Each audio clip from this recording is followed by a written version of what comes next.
आज के वीडियो में हम पढ़ने वाले हैं क्लास 8 का हिंदी चैप्टर 14 हम स्टार्ट कर रहे हैं। चैप्टर 14 का नाम है पीपल। ये एक कविता है एंड ये कविता गोपाल सिंह नेपाली के द्वारा लिखी गई है। एंड आज के वीडियो में हम इस कविता को पढ़ेंगे, समझेंगे एंड इस चैप्टर में दिए गए क्वेश्चंस को भी सॉल्व करेंगे। तो वीडियो को आप लोग पूरा देखिएगा। एंड अगर आपने क्लास 8 हिंदी का चैप्टर 13 तक का वीडियो नहीं देखा है तो जाके जल्दी से देख लीजिए। प्लेलिस्ट आपको इस वीडियो के नीचे डिस्क्रिप्शन बॉक्स में मिल जाएगा। अदरवाइज आप प्लेलिस्ट वाले सेक्शन में जाकर सारे वीडियोस देख सकते हैं। एंड अगर आप लोग चैनल पर पहली बार विजिट कर रहे हैं तो चैनल को सब्सक्राइब करके बेल आइकन को प्रेस कर लीजिए ताकि जब भी मैं नेक्स्ट वीडियो अपलोड करूं तो उसका नोटिफिकेशन जल्दी से आपको मिल सके। तो चलिए हम इसी के साथ आज का वीडियो स्टार्ट करते हैं। जैसा कि मैंने आपको कहा कि आज हम क्लास 8 का हिंदी पढ़ने वाले हैं, लेसन 14, और इस चैप्टर का नाम है पीपल।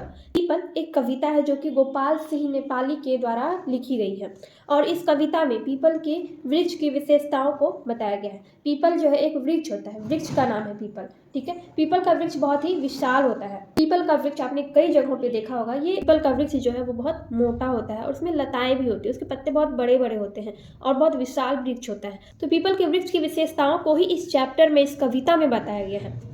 तो आज के वीडियो में हम क्या करने वाले हैं, इस कविता को पढ़ने वाले हैं, समझने वाले हैं और इस चैप्टर में जो भी क्वेश्चंस वगैरह दिए हैं सबको हम लोग सॉल्व करने वाले हैं। तो वीडियो में लास्ट तक आप लोग बने रहिए। एंड अगर आपने क्लास 8 हिंदी का चैप्टर 13 तक का वीडियो नहीं देखा है तो जल्दी से जाके देख लीजिए। क्लास 8 का हिंदी का प्लेलिस्ट आपको इस वीडियो के नीचे डिस्क्रिप्शन बॉक्स में मिल जाएगा या फिर इस वीडियो के लास्ट में आप एंड स्क्रीन पर क्लास 8 हिंदी का प्लेलिस्ट देख सकते हैं, ठीक है।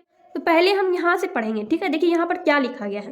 प्रकृति चित्रण छायावादी कविता की उल्लेखनीय विशेषता है। तो इस कविता में प्रकृति का ही चित्रण किया गया है, उसी का विशेषता बताया गया है। तो यह कविता प्रकृति के विविध रूपों से हमारा आत्मीय परिचय कराती है। कविता के केंद्र में प्राचीन पीपल वृक्ष है जो अनेक बदलावों का साक्षी है। पीपल वृक्ष के समक्ष विभिन्न प्रकार के पेड़, झरने, नदी, चिड़िया, ऋतुएं, दिवस चक्र सक्रिय है। कहना न होगा कि यह कविता अनेक दृष्टियों से उल्लेखनीय है, ठीक है। तो इस कविता में पीपल का जो वृक्ष है वो बहुत विशाल होता है और मैंने आपको बताया कि ये बहुत सालों तक ये वृक्ष रह सकता है। पीपल के वृक्ष का उम्र जो होता है वो बहुत लंबा होता है। तो पीपल का वृक्ष अपने सामने हुए अनेक बदलावों को देखता है, चाहे वो मौसम का बदलाव हो या फिर किसी व्यक्ति के, या फिर पेड़, झरने, नदी, चिड़िया, ऋतुएं, सभी का बदलाव पीपल का वृक्ष देखता रहता है, ठीक है। यानी कि इन सभी बदलावों का ये वृक्ष जो है ये साक्षी है। तो इसी वृक्ष के बारे में हम पढ़ने वाले हैं। पर जो कविता की पंक्तियां दी गई है सबको हम एक एक करके पढ़ेंगे और इसका मीनिंग भी जानेंगे। देखिए, कानन का यह तरवर पीपल युग युग से जग में अचल अटल। पहले हम दो दो लाइन करके पढ़ते हैं, समझते हैं। कानन का मतलब होता है जंगल और तरवर का मतलब होता है पेड़ या वृक्ष। तो जंगल का यह पेड़ या वृक्ष पीपल युग युग से जग में अचल अटल। जंगल का जो ये पेड़ पीपल है ये युग युग से जग में अचल है, अटल है। अचल मतलब हो गया कि जो कि चलता नहीं है, अटल एक जगह पे स्थिर होना, और जो चलता नहीं है उसको अचल कहते हैं। तो जंगल का जो ये पेड़ है पीपल ये युग युग से जग में अचल है, अटल है। विस्तृत नभ नील नील, नीचे वसुधा में नदी झील, जामुन तमाल इमली कड़ील।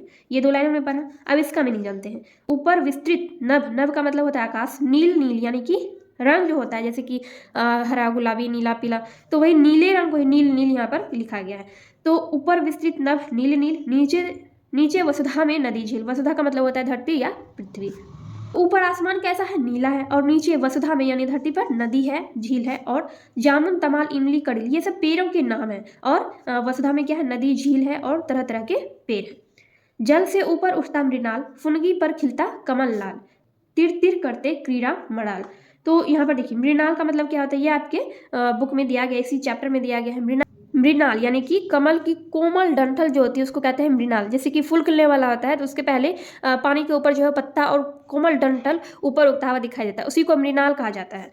तो जल से ऊपर उठता मृणाल, फुनगी पर खिलता कमल लाल। तो जल से पहले क्या होता है, मृणाल ऊपर उठता है और उस पर ही लाल कमल खिलता है। तिर तिर करते क्रीड़ा मराल, मराल मतलब होता है हंस। तो जल में मृणाल ऊपर उठता है और लाल कमल खिलता है, और हंस भी उसी जल में अपना क्रीड़ा दिखाते हैं, खेल दिखाते हैं, वहाँ पर जल में वो तीर तीर करते हैं।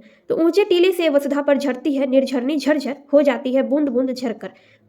देखिए झरना जो होता है वो ऊपर टीले से गिरता हुआ झरझर आवाज करता हुआ कहाँ गिरता है, वसुधा पर झरती है यानी कि धरती पर गिरता है। और धरती पर गिरने के बाद क्या होता है, वो बूंद बूंद हो जाता है, बूंद बूंद में वो बिखर जाता है। ठीक है, इसका मीनिंग मैंने आपको बता दिया।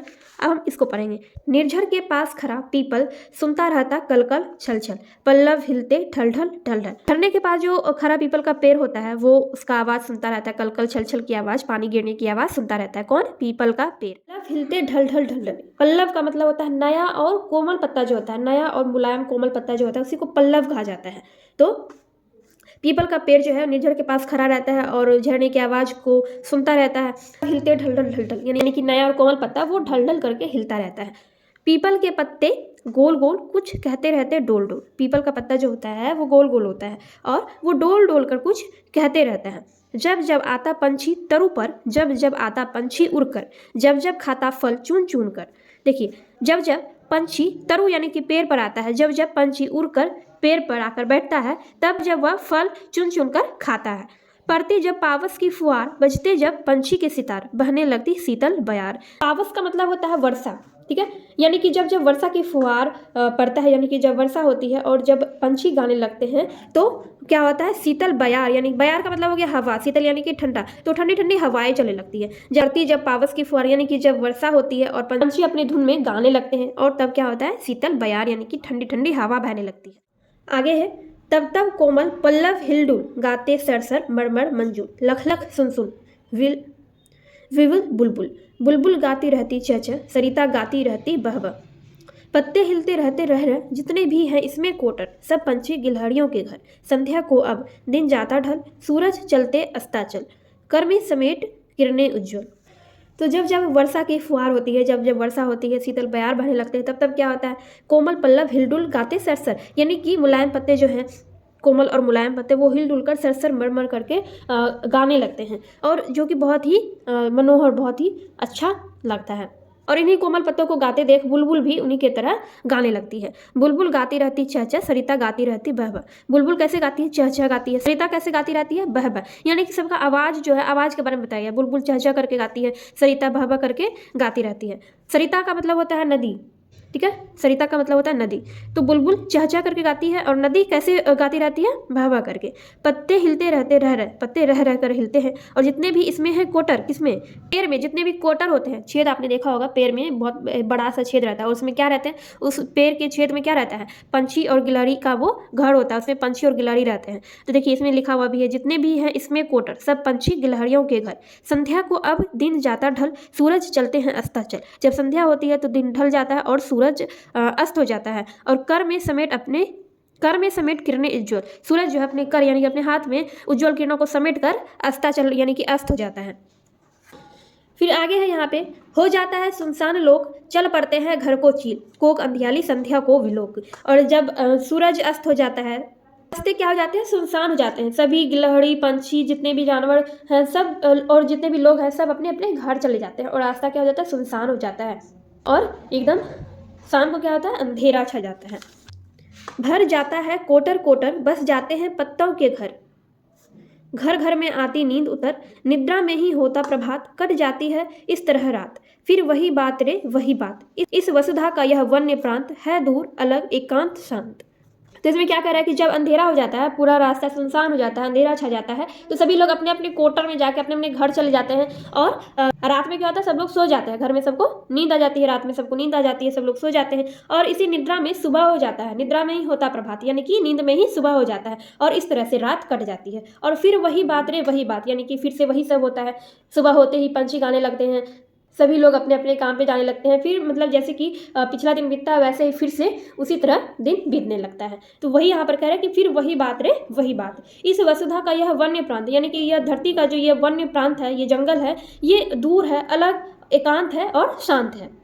अब देखिए आगे है खड़े जहाँ पर साल, बांस चौपाए चरते नरम घास, निर्झर सरिता के आसपास, रजनी भर रो रो कर चकोर कर देता है रे रोज भोर, नाचा करते हैं जहाँ मोर। अब इसका क्या मतलब है? देखिए, साल बांस जो है ये पेड़ का नाम है, साल बांस, साल का पेड़ होता है, बांस का पेड़ होता है। तो यहाँ पर कह रहा है कि है खड़े जहाँ पर साल बांस, चौपाए चरते नरम घास, जहाँ पर साल और बांस का पेड़ होता है वहीं पे चौपाए यानी कि चौपाया मतलब क्या हो गया? जानवर, चार पैर वाले जानवर। तो जानवर जो है वहाँ पर नरम नरम घास चरते रहते हैं। कहाँ पर? जहाँ पर निर्झर सरिता के आसपास, जहाँ पर झरना और नदी आसपास है, वहीं पर साल और बांस का भी वृक्ष है, वहीं पर जानवर नरम नरम घास चरते हैं। रजनी भर रो रो कर चकोर कर देता है रे रोज भोर, यानी कि रजनी का मतलब होता है रात, चकोर जो है वो तीतर को कहते हैं। तो तीतर जो है रात भर रो रो कर भोर यानी कि सुबह कर देता है, जहाँ पर मोर नाचा करते हैं। आगे है वहाँ वल्लड़ी का बंधन, बंधन क्या, वह तो आलिंगन, आलिंगन भी चिर आलिंगन, बुझती पथिकों की जहाँ प्यास, निद्रा लग जाती अनायास, है वहीं सदा इसका निवास।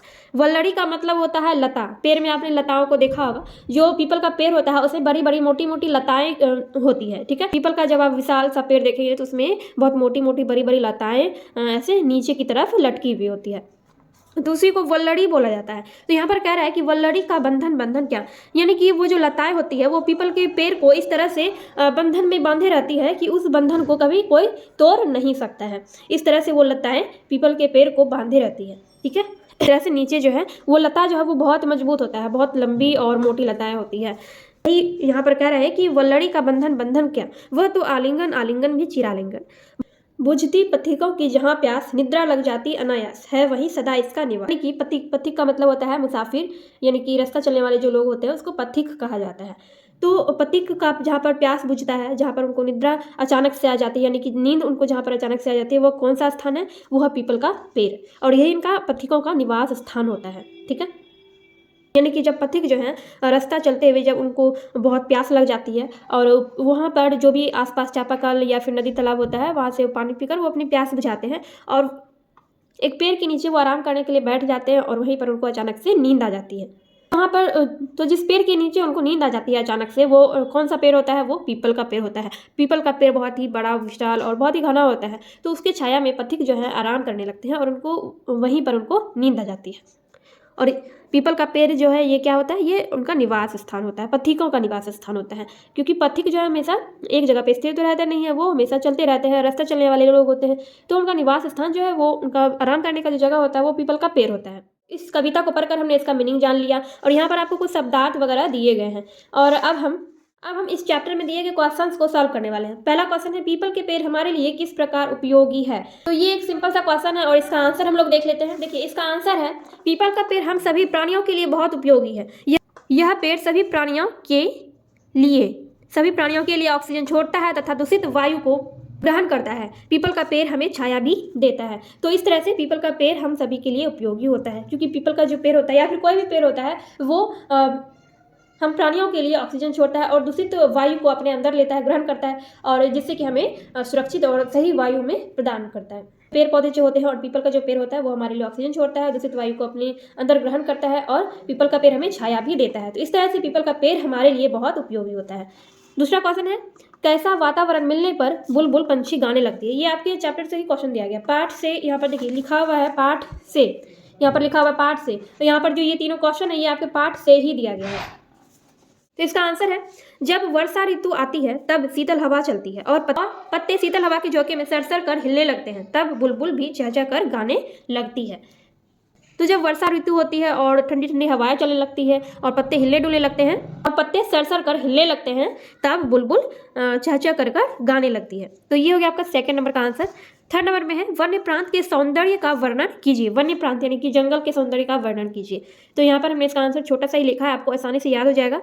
वन्य प्रांत का सौंदर्य बहुत ही मनोरम तथा देखने लायक होता है। वन में चिड़ियों का कलरव, अलग अलग प्रकार के पेड़, झरना, लताएं, इन सभी के कारण वन्य प्रांत की शोभा अधिक लुभावनी होती है। ठीक है, तो ये हो गया आपका सिंपल सा आंसर, छोटा सा आंसर, इसको आप लोग याद कर लीजिएगा। तो यहाँ पर हमने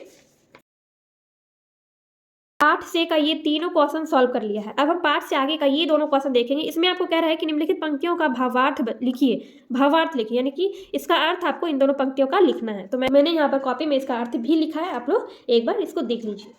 पहला पंक्ति है, ऊपर विस्तृत नभ नील नील, नीचे वसुधा में नदी झील, जामुन तमाल इमली कड़ील, जल से ऊपर उठता मृणाल, फुनगी पर खिलता कमल लाल। तो इसका मीनिंग मैंने यहाँ पर लिखा है। देखिए, ऊपर विस्तृत, विस्तृत का मतलब होता है फैला हुआ। ऊपर विस्तृत आकाश नीला नीला है और आकाश के नीचे धरती पर कहीं नदी तो कहीं झील है, जामुन तमाल आदि अलग अलग प्रकार के पेड़ हैं, और जल से ऊपर उठता हुआ कमल की कोमल डंठल यानी कि मृणाल बहुत ही मनोरम है। तो ये हो गया इसका अर्थ, भावार्थ जिसको बोलते हैं। और दूसरा पंक्ति यहाँ पर दिया गया है खड़ी जहाँ पर साल बांस, चौपाए चढ़ते नरम घास, निर्झर सरिता के आसपास, रजनी भर रो रो कर चकोर कर देता है रे रोज भोर, नाचा करते हैं जहां मोर। तो इसका मीनिंग हम लोग देख लेते हैं। तो इसका भी अर्थ मैंने यहाँ पर लिखा है, वनों में जहाँ पर साल तथा बांस के पेड़ है वहाँ पर चौपाया जानवर यानी कि 4 पैरों वाले जानवर नरम नरम घास चरते हैं। नदियों के आसपास रात भर तीतर रो रो कर भोर यानी कि सुबह कर देता है और जहाँ मोर नाचा करते हैं। तो ये हो गया आपका 8 से आगे का ख नंबर का आंसर आपका यहाँ पर हो गया। तो आप यहाँ पर चाहे तो इन दोनों का स्क्रीनशॉट भी ले सकते हैं और यहाँ पर आपका ये दोनों पंक्ति है, इस दोनों पंक्ति का मीनिंग यहाँ पर मैंने लिख दिया है, इसका स्क्रीनशॉट आप चाहे तो ले सकते हैं।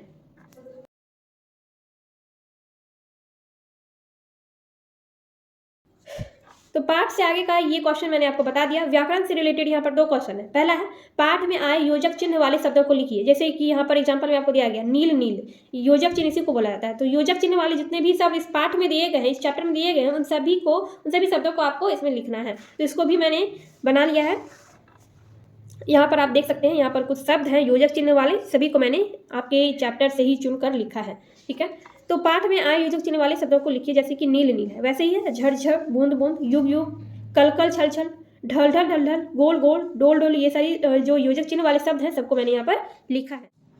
और यहाँ पर भी मैंने कुछ योजक चिन्ह वाले शब्द लिखे हैं। मैंने कोशिश किया है सभी को लिखने का। अगर फिर भी कोई भी शब्द यहाँ पर छूट जाता है इसी चैप्टर का तो आप लोग ध्यान से लिख लीजिएगा। वैसे मैंने यहाँ पर सारे शब्द लिख दिए हैं, जो भी योजक चिन्ह वाले शब्द थे मैंने सबको यहाँ पर लिख दिया है।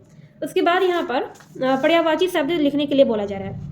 क्वेश्चन नंबर 2 में पर्यायवाची शब्द लिखने के लिए कहा जा रहा है। तरु, कानन, सरिता, वसुधा, बयार। तरु का मतलब होता है पेड़, कानन का मतलब जंगल, सरिता यानी कि नदी, वसुधा यानी कि धरती या पृथ्वी, और बयार यानी कि हवा। तो सबको मैंने यहाँ पर सबका 2-2 पर्यायवाची शब्द लिख दिया है। तरु वृक्ष या पेड़, इसका हो गया तरु का वृक्ष या पेड़, और कानन यानी कि जंगल या वन, सरिता नदी या प्रवाहिनी, और भी बहुत सारे पर्यायवाची शब्द इसके होते हैं। वसुधा धरती या पृथ्वी, बयार यानी कि हवा या वायु।